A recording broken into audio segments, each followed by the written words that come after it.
बाहर लाने में मदद की, कुछ उनको कहना मैं बहुत बहुत उनका शुक्रगुजार हूँ। और ख़ास तौर पर उन बच्चों का जो दोपहर 2 बजे से लेकर के रात 2 बजे तक 12 घंटे मैं भी खाया नहीं था, वो भी खाए नहीं, बगैर ऐसे ही खड़े रहे बाहर। मैं उन बच्चों से बड़ी मोहब्बत के साथ शुक्रगुजारी पेश करता हूँ। और जितने लोग भी वहाँ खड़े थे, जो भी कोशिशें की हैं, अल्लाह ताला सबको जज़ा अता फरमाए। चलिए, बिस्मिल्लाहिर्रहमानिर्रहीम, अल्हम्दुलिल्लाहि व कफ़ा व सलामुन अला हबीबिहिल मुस्तफ़ा, अम्मा बाद। जहाँ तक आप पूछ रहे हैं कसूर तो ये इसको बताना अब उन्हीं लोगों का काम है जिन्होंने डिटेन किया। कसूर तो ऐसी कोई बात नहीं थी। जुमा था, जुमा की नमाज़ के लिए जामा मस्जिद में आने का मैंने पहले से ऐलान किया था। ये तो पूरे सोशल मीडिया पे सबको पता है। आज 17 जून 2022 जुमा का दिन, और सबको ये भी पता है कि हमने जो है ना काउंटर कॉल करने के लिए, काउंटर डिबेट के लिए, जो एक साधु पाखंडी जिसने हुजूर पाक सल्लल्लाहु ताला अलैहि वसल्लम और इस्लाम के ख़िलाफ़ बहुत सारे जहर बका है, और आज के दिन वो आने की बात किया था।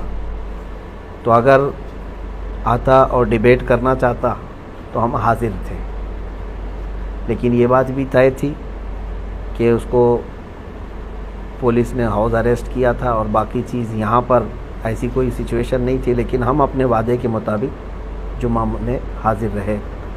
जुमा के बाद जब निकल करके जाने लगे तो बहुत सारे लोग जो चाहने वाले हैं मिलने के लिए आए, भीड़ लगाए, और उस भीड़ से हम लोग निकल करके जाने लगे तो पुलिस वालों ने कहा कि हम आपको छोड़ते हैं।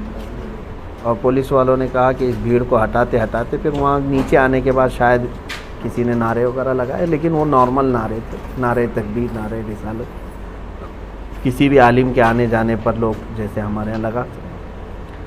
उतने पर उन्होंने कहा कि आप थोड़ी देर थाने में आइए। थोड़ी देर के बाद थोड़ी देर होते होते उनकी जितनी एजेंसियाँ थीं सब के ज़रिए से उन्होंने तफ्तीश करके अभी रात के तकरीबन 2 बजे हम लोगों को छोड़ दिया और कहा कि आप जा सकते हैं, कोई चीज़ नहीं है।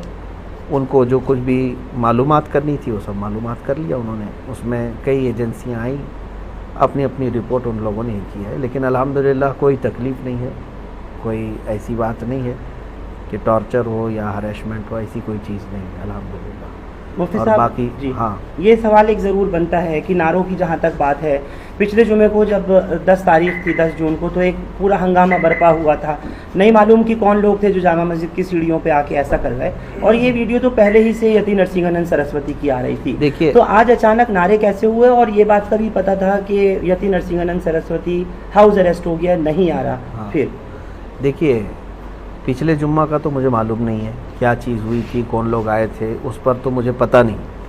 लेकिन इस जुम्मा तो हमने ना किसी को लोगों को बुलाया था, बल्कि हमारी उस वीडियो में मौजूद भी है। हमने ऐलानन कहा था कि मैं तन्हा जा रहा हूँ, मैं अकेला जाऊँगा। लोग जो आने वाले थे मैंने उनको भी मना किया, किसी को आने की ज़रूरत नहीं है, हम देखेंगे इंशाअल्लाह उधर जो भी होगा। और बाद में नारे कैसे लगे? नारे तो देखिए, कोई भी एक बड़े आलिम आते हैं या जिससे लोग मोहब्बत करते हैं, वो जब आते जाते हैं तो नारे लगते हैं, बहुत कॉमन चीज़ है, आपको भी पता है। जब भी कभी जो है ना कोई भी आपके यहाँ आलिम आएंगे तो उनको जो पहली मर्तबा लोग देखते हैं तो नारा लगाते हैं, लेकिन वो नारे तो कॉमन है, हमारे इस्लामिक नारे हैं। और ये मस्जिद के अंदर में नहीं हुए, मस्जिद से बाहर आ जाने के बाद जब मैं जा रहा था तब नारे लगे होंगे, बस इतनी सी बात है और कोई बात नहीं। कोई वायलेंस नहीं हुआ और ना ही कोई हमने डिस्टर्बेंस किया है वहाँ पे। कोई ऐसी चीज़ नहीं है कि शांति को भंग किया हो, ऐसी कोई चीज़ ना हुई है, कुछ भी नहीं। हाँ, लेकिन इतनी बात ज़रूर है कि मुझे 12 घंटे के बाद अगर किसी बात की तकलीफ़ है तो ये दज्जाली मीडिया की है, जिन्होंने मतलब रिपोर्टिंग ऐसी की है गलत अंदाज में कि यहाँ डिस्टर्बेंस के लिए आए थे, फिर पुलिस ने वो किया, ये किया। ये 4 कदम पहले ही यही जज हैं, यही वकील हैं, यही सब कुछ है। इनके ऊपर जो है कार्रवाई क्यों नहीं होती है? जो जहर फैलाते हैं जो मीडिया के कुछ लोग, अभी तो हमारे अंदर बातचीत चल रही है, वो लोग हमारे लिए जो सवालात हैं वो कर रहे हैं, उससे पहले तो यहाँ न्यूज़ चल रही है। आप कुछ करेंगे क्या इस तरह की मीडिया के लिए, या कुछ नोटिस जिन्होंने आज आपके लिए काफ़ी प्रोपेगेंडा चलाया और अभी भी कुछ मेन स्ट्रीम चैनल्स के ऊपर चल रहा है कि आपकी गिरफ्तारी हो गई और आप यहाँ माहौल को ख़राब करने आए थे, क्या कुछ आपकी तरफ से कोई नोटिस वगैरह कानूनी तौर पर? हम करेंगे, हम लीगल अंदाज में जाएंगे इनके ख़िलाफ़, क्योंकि हमारे देश के लिए अब सबसे बड़ा नुकसानदेह कोई चीज़ है तो यही लोग हैं। अभी सबसे ज़्यादा। अगर ये लोग ये मुर्गे लड़ाने का नहीं बंद करेंगे और ये इस तरह का जहर फैलाना बंद नहीं करेंगे तो ये पूरे लोगों को पकड़ पकड़ करके कुछ होने वाला नहीं है।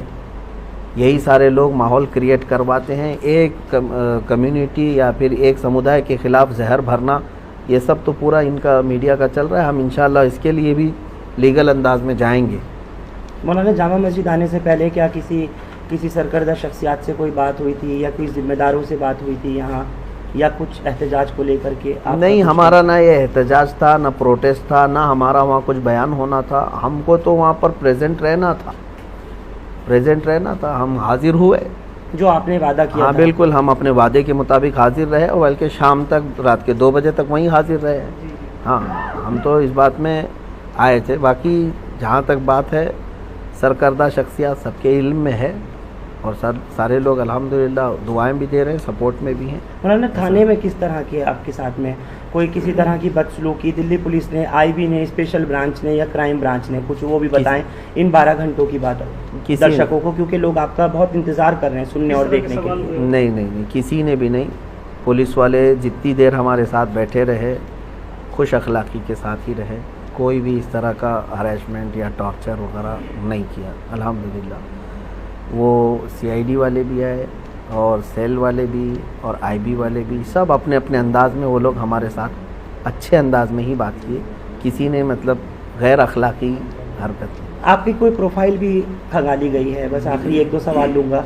उन्होंने देखा और शायद ढूंढना चाहा कि आपके पास से कुछ ऐसी चीज़ें मिल जाएं जिससे कुछ इस्टेब्लिश हो सके, तो क्या बताएंगे मुफ्ती साहब ऐसा कुछ? मुझे तो नहीं पता उन्होंने क्या क्या खंगाला है, वो अगर आपको पता है तो आप ही न्यूज़ चलाइए उसको। मेरे सामने तो ऐसा कोई चीज़ खंगाली नहीं है। जो पूछना था उन्होंने सामने पूछा है।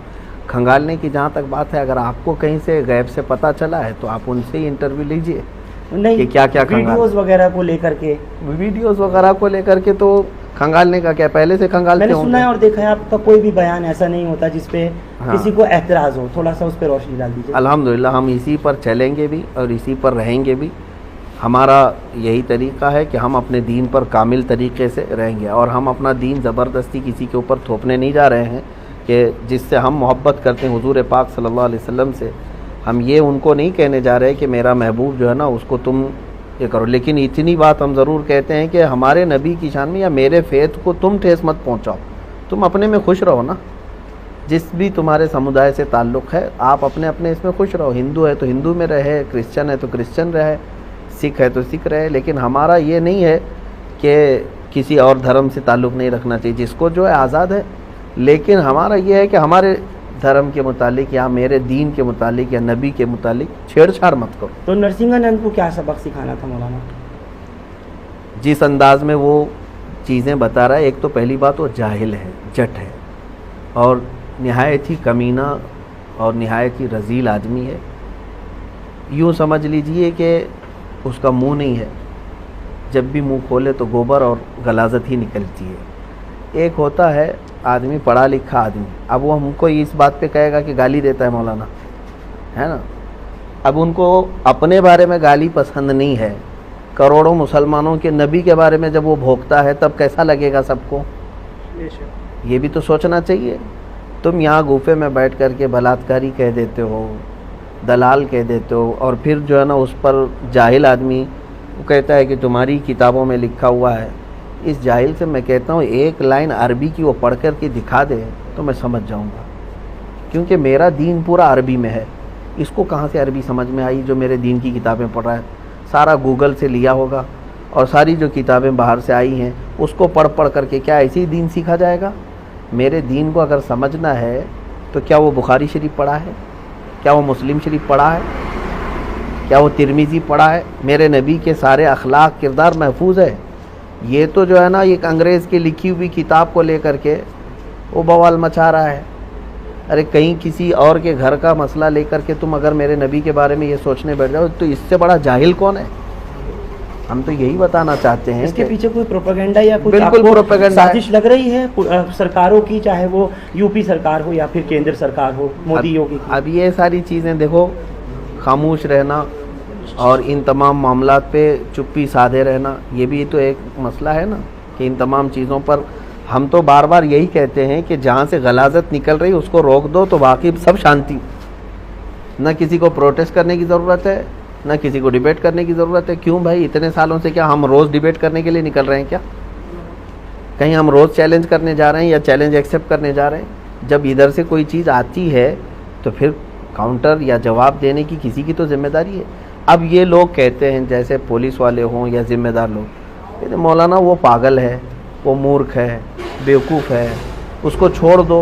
आपसे कहा पुलिस ने? नहीं, जो लोग कहते हैं ज़िम्मेदार लोग, हाँ, इस तरह की बातें जो कहते हैं, जो बहुत सारे लोग कहते हैं, पागल अगर है तो पागल खाने में रहना चाहिए। कुत्ता अगर पागल हो जाए तो उसको आवारा नहीं छोड़ते, काटेगा दूसरों। तो ये बात तो नहीं है ना कि पागल है तो हर चीज़ करने लग जाएगा। आप फिर पागल खाने में बिठाओ ना उसको।